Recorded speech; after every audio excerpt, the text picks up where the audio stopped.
Thank you so much, Naledi. You know, where we are right now is at the UJ Kingsway campus, one of the main campuses. And you know that the University of Johannesburg is one of the biggest universities in the country. And it is where a lot of students would want to enroll. And I'm going to be speaking to the registrar of the university to talk to her about the lessons they've learned, how they're managing with the application and registration process, and what advice they can give to students and parents about making sure that they're applying on time and avoid the confusion and chaos that comes every year with registering and applying at university. And Professor Kinta Burger joins me now. Thank you so much, Professor. Every year it's the same issue of registration with students. Before we really get into the interview, what do you think could be the reason behind students applying so late and leaving it so late for them to register? Yeah. Now, I think in terms of the late applications, I must say it has improved a lot over the last 10 years. And also from the support of our Department of Higher Education and Training, where the message was very strongly conveyed that applicants should apply on time. And so we've seen really an improvement. There are still some applicants that wait too long, but I think what we've also seen over the last couple of years is particularly the late application for NSFAS, which also impact on the registration period. But I must say, huge improvements, huge take up from our applicants with the online platforms that we've created. We've learned also many more valuable lessons during COVID. I think all universities had that opportunity to use that also to enhance their online systems. So it seems that our students know technology, and we've of course also enhanced our systems so that it's more student friendly on you know, a smartphone and so on. Yeah. So that is a huge improvement. I must say that I think where we're still lacking as a sector is that our students do not always apply for the right program. So we really lack, I think, some more information that needs to be conveyed at the earlier stage about the very many possibilities there are at the university, the wide scope of programs, but also I think in terms of other opportunities there are, apart only from universities. I know that the Minister also said there are the TVET colleges, those are our vocational colleges. I think there needs to be more awareness about that as well, so that our students, our applicants that are not successful in a particular year know about what they can do as an alternative. There are many alternatives. They can improve their marks, but they can also try and come into a TVET college, and then there are articulation possibilities, and then universities are also offering many of these what we refer to continuing education programs, which also provide an alternative. Professor, 26.7% of the matric class of 2022 has, they've qualified for university entrances and exemptions. How many students have applied at UJ for this financial year? So for our applications, and I'm counting heads now because we also allow for applicants to apply for more than one qualification, but just the heads that apply to UJ is 345,000, and we have just close to 11,000 places. Those are for first time entering undergraduate applications. 300,000. 345,000, so it's between 3 and 4% that we can actually accommodate. But there is duplication in the system because we know that applicants apply to more than one university, and that's what makes also the application and selection process complicated, because it's not necessarily that someone that applies to UJ will actually take up a space at UJ. So that's where, you know, waiting lists and all those issues come in. But you can see the demand is extremely high, and then also let's say the number of unsuccessful applicants of the previous year every year. So it's not linear. It's not just for the 2022. It's those who failed, those who've not been successful the year before. Exactly. Professor, to add on to what you're saying there, if 300,000 students are applying per head, if we put it that way, how much capacity or space does the university have? We have around about 11,000 places. And then you can just realize the anxiety, the disappointment, and that's why I think one needs to be upfront with the alternatives.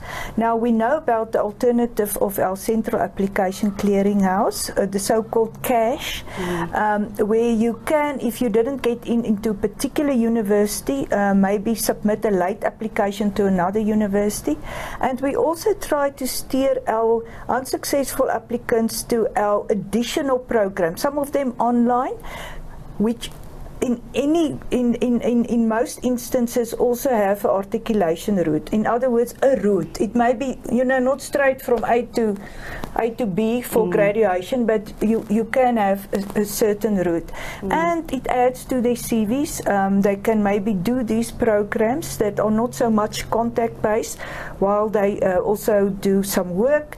So it's not a bad alternative, but I really think that we, as a sector, need to look at the TVET options, the vocational college options, because that is where it works very well. They graduate from these TVET college with really the necessary skills to immediately start in a job. So that is something that as a sector is a challenge to all of us. Professor, what you're saying is so important. The need is great and alternatives are needed. You only have about 11,000 spaces available. However, COVID taught us a lot of critical lessons about online learning. How are you going to manage the process, aside from students looking at alternatives, the amount of students applying with the limited amount of space? How are you going to actually manage to do that? Are you going to do hybrid learning? What tangible day-to-day practices are you going to be able to put in place to be able to manage the situation? So from COVID, we really saw that it was actually for us an acceleration of the plans that we already had in place in terms of hybrid learning. So we were forced very quickly into implementing those plans that we already had in place. I must say that for our first time entering students, our students coming fresh from grade 12, it's not ideal. That's what we saw. If they don't have any contact, and we saw in particular for last year's cohort that came in, because they had grade 11 and 12 being online at schools or hybrid, and we saw that they really miss this interaction, which also teach them different skills and attributes, and also just this mix with their peers and the support also from their peers. So what we at UJ said that we have rules to say first year must be at least 80% on campus, face to face, and then it can become a bit less at the higher levels. But what we also know, we have a big faculty of engineering, we have a big faculty of science, health sciences, etc. For those classes with the pracs, of course, they need to be on campus. We have also learned much about systems, these sort of virtual laboratories, we use that. So I think the lesson learned from COVID is how to make teaching and learning more exciting for our generation students that want these things. They don't want only classroom, face-to-face activities. So we use that to enhance it. So those are the valuables that came from COVID, and also to see where really the activities that students need to do is not only restricted inside the classroom. A lot of learning can even happen, outside in the arts and culture activities, in the sport activities. So that's why we try to balance now hybrid, but with those also in place. But that still won't be able to accommodate all 300,000 pupils. Absolutely not. But we know that many of these, have also applied at other institutions. I think going forward, this sort of digital learning will be the way to go, because we simply can't afford as universities the infrastructure, the residences that go with that. And students actually, if they have the choice between online and distance, some may go for more for the online, as we also see from feedback from students.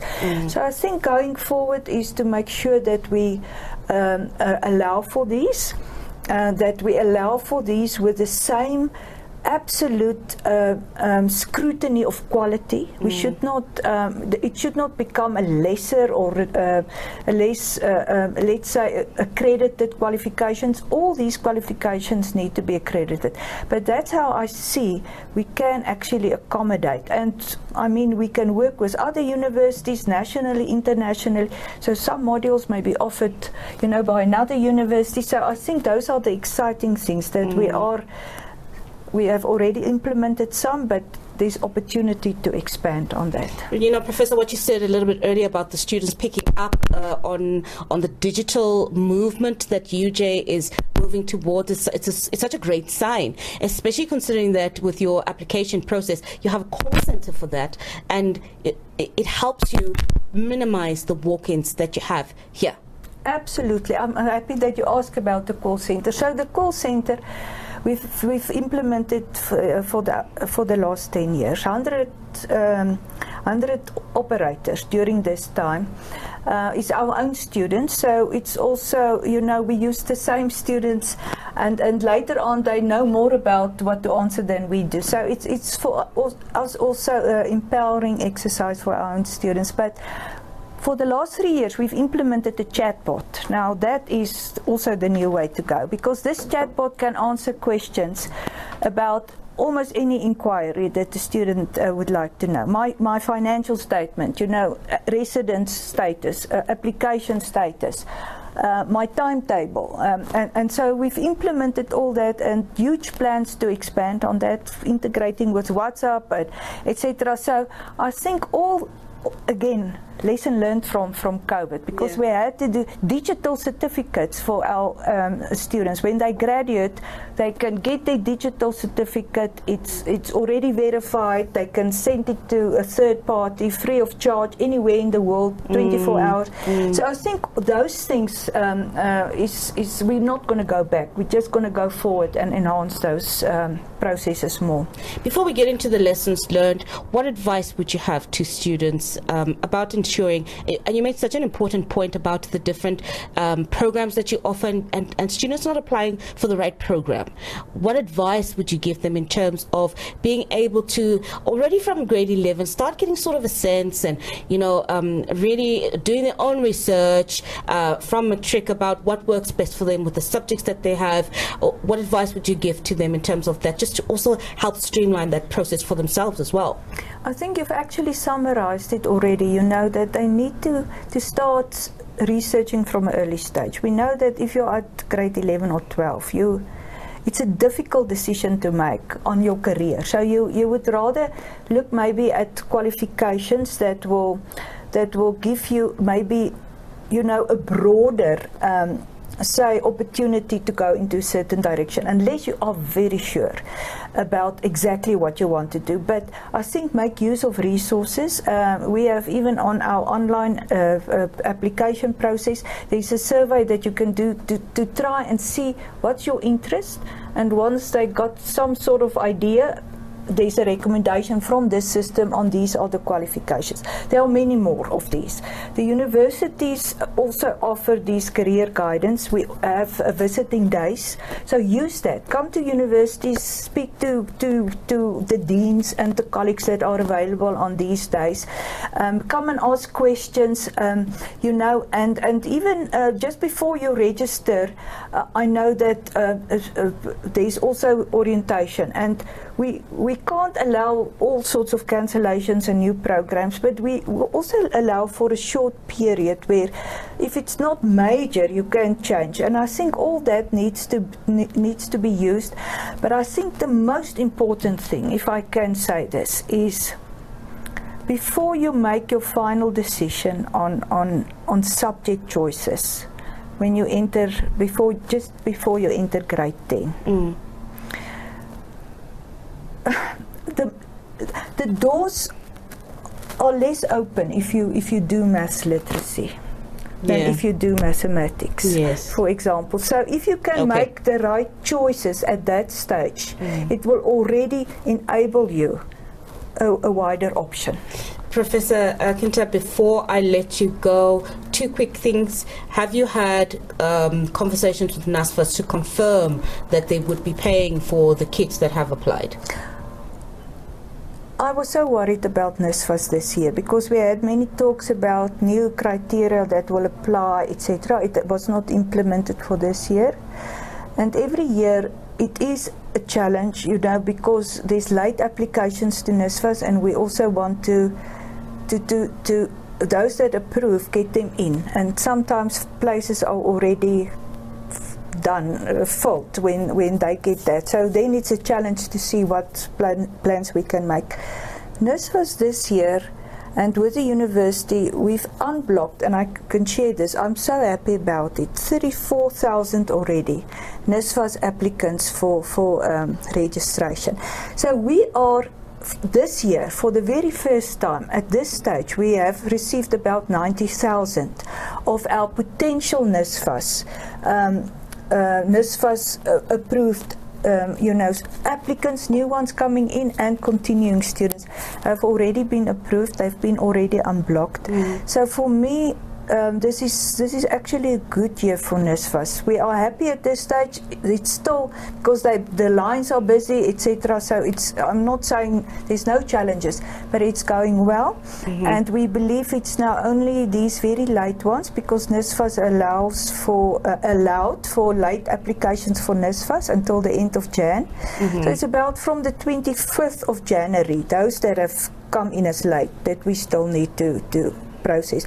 But for the rest, they are mainly in, and we are happy for the first time. Thank you. Thank you so much, Professor Kinta Burger. We're going to leave it there, giving us a great insight. She's happy with NSFAS, some quality advice she's giving to students in terms of preparedness. But overall, UJ has learned a lot of lessons about taking the registration and application process online. They have a call center that is on the university campus, and they're doing what they can to ensure that the process is as painless as possible, and they're calling on all the stakeholders to participate and for students to make an active effort to really ensure that they know what subjects they qualify for and what subjects they know that they are going to get into, to make sure that the process all around is a straightforward, seamless process for everyone. Naledi.